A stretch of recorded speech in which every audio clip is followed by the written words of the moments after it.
इयत्ता 5वी मराठी 21 प्रश्न विचारा पुन्हा पुन्हा या कवितेचा स्वाध्याय आज आपण पाहूया. पहिला प्रश्न आहे, कवितेच्या आधारे ओळी पूर्ण करा.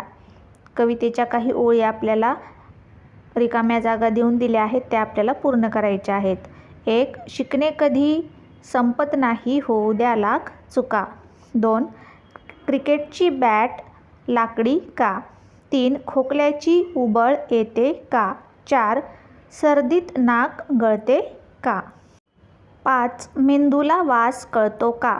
6. रंगीत तारे असतात का. 7. दिवसा तारे दिसतात का. 8. माणसासारखा माणूस दिसेल का.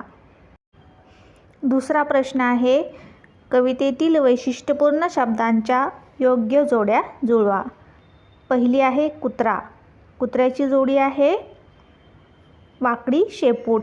पेंग्विन तोकडी मान. साप वाकडी चाल. वटवाघूळ रात्रीचे फिरणे. मासे पाण्यात तरंगणे. पतंग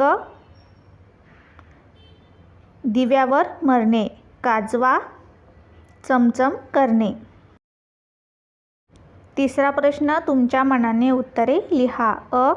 तुमचा मित्र लिहिताना अनेक चुका करतो, तुम्ही काय कराल. उत्तर, त्याला शब्दांचे योग्य उच्चार करायला शिकवेन आणि लिहिण्याचा पुन्हा पुन्हा सराव करायला सांगेन, जेणेकरून त्याच्या चुका कमी होतील. आ. वाचन करताना तुमच्या कोणकोणत्या चुका पुन्हा पुन्हा होतात, त्या टाळण्यासाठी काय कराल.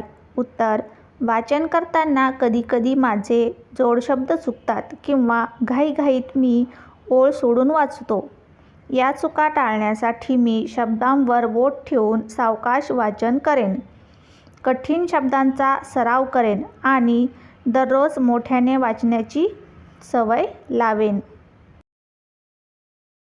4. या कवितेतील प्रश्नांसारखे प्रश्न कधी तुम्हाला पडतात का. याशिवाय कोणते वेगळे प्रश्न तुम्हाला पडतात, त्या प्रश्नांची यादी तयार करून पालक, शिक्षक, मित्रमैत्रिणींना दाखवा. चर्चा करून उत्तरे मिळवा, वर्गात सांगा. उत्तर, हो, मला असे अनेक प्रश्न पडतात, जसे की पक्ष्यांना विजेचा शॉक का लागत नाही, मासे पाण्यात कसे काय श्वास घेऊ शकतात व आकाशाचा रंग निळाच का असतो. 5. शिकणे कधी संपत नाही असे तुम्हाला वाटते का. खालील व्यक्तींकडून, प्राण्यांकडून, निसर्गातील विविध गोष्टींतून तुम्ही काय काय शिकाल ते लिहा.